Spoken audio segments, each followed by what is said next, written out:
we left Australia illegal with our 8 children, being first to go enter in the plane, because it's uncommon to see a family with so many children traveling together.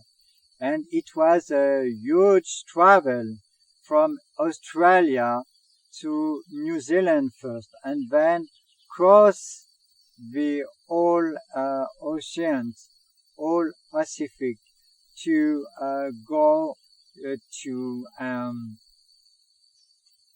Argentina, in Buenos Aires. We arrived 2 hours before we left. It was incredible. We spent one night there in a private house, and then took another plane to go to Santa Cruz in Bolivia. And we were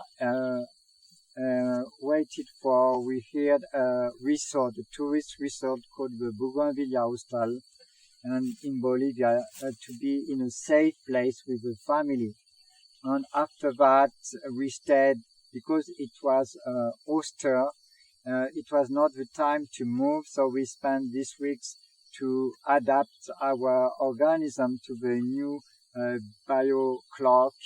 And then three cars from Samaipata came to Bougainvillea to drive us to this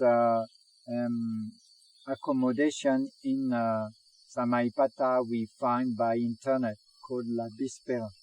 And in La Bispera we stayed a couple of weeks, and speaking with the owners, enjoying the gardens, the flowers, playing chess, and starting speaking with a tourist guide to ask where we could purchase a land. And what was different from Australia is that our money has decreased a lot. We had no much more savings, and the other difference was that the prices were lower in Bolivia. The migration process was quite expensive in time and in writings and queuings for administration purposes, and spending quite a lot of money because we were so many people. But we had an issue as we arrived with only 4 passports at that time. We had 6 children in the 2 passports of the adults one. So that was a block for this, the system of migration in Bolivia. So we had that issue. But in the same time, the family was in a safe place in Samaipata. After 2 weeks, we moved in some rentals. We rented for 3 months 2 houses side by side, where we stayed, and at the same time looking for land to purchase. And we realized that many people here wanted to sell their land.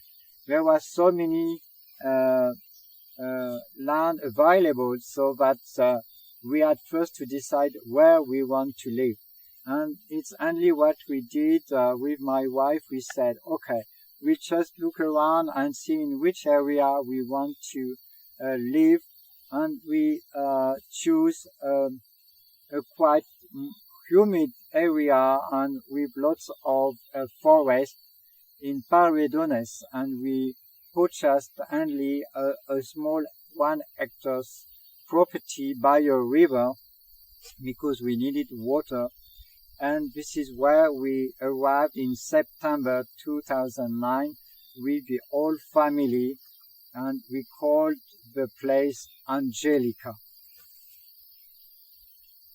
In Angelica, we started our lifestyle with camping and living all together with the children, and cleaning some place to put the tent. So it was just like a Boy Scouts camp.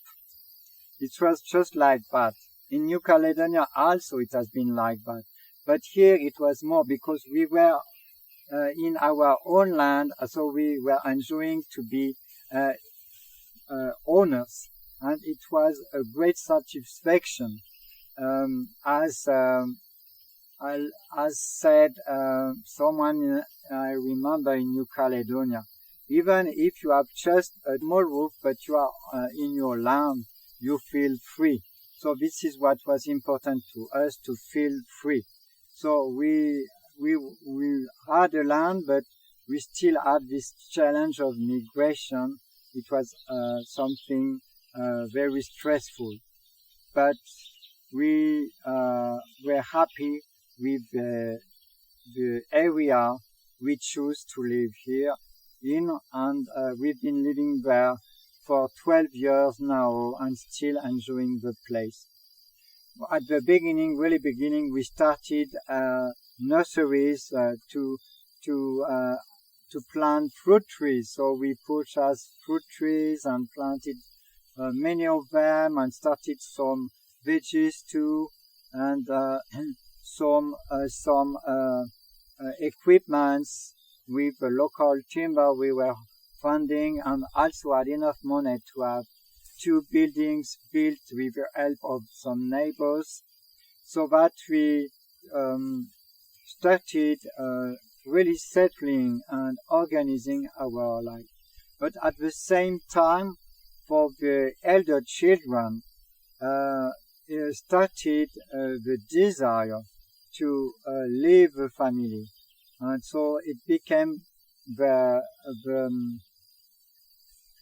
broke up, the spread out of our family.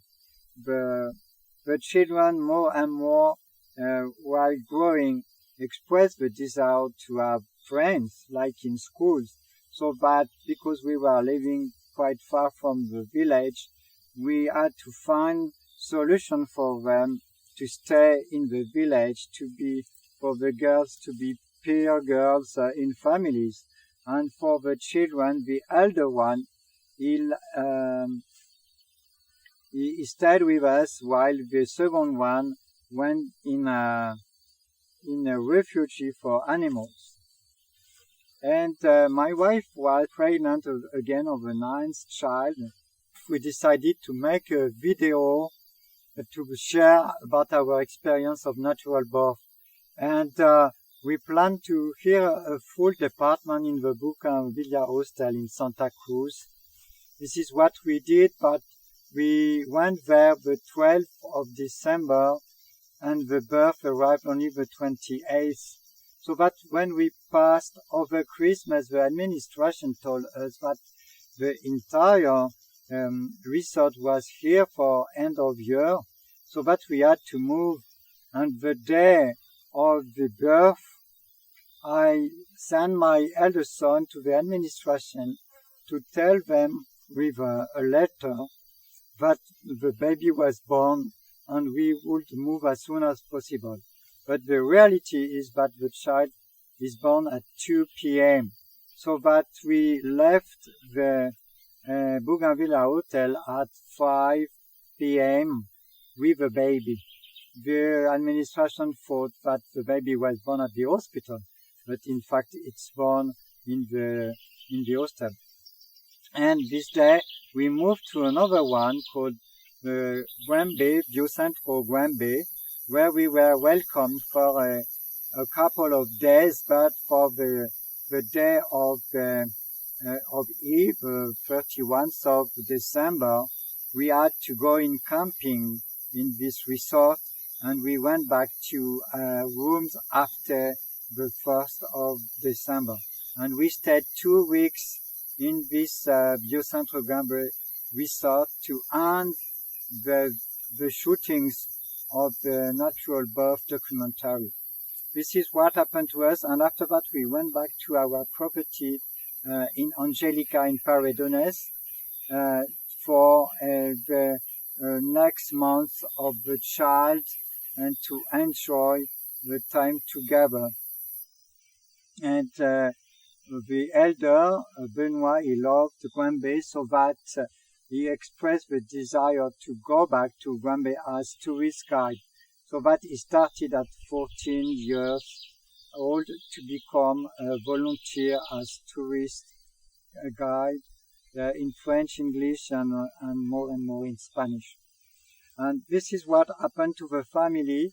We settled in what we called our Garden of Eden, creating our own small paradise with the children, and suitable for children, little children, up until they turn teenage. And at teenage time, we looked for opportunities for them to live in the village, so that they could go to school for some of them, and others didn't go to school, so it depends. And so that we started being integrated in the local society to our children. So because we had so many children, it was a way to create link with many families, many people in the local society. This is, in short, our family story, the story of the way we were parenting the children, trusting in life and following this desire to live together, to enjoy nature, connection with nature, and finally, when they turn teenage, realizing that they need to reconnect to the society, to discover other families, other children of their age, other realities than the one of their own family. So that was a kind of co-education, as I call it. First with the help of nature in family, and then with the help of other people in the local society. It's the kind of parenting I lived in my family, and from this parenting, I will, after in next part, speak about the results we had with the children and the discovery in insight, wisdom I can extract from my personal parenting experience.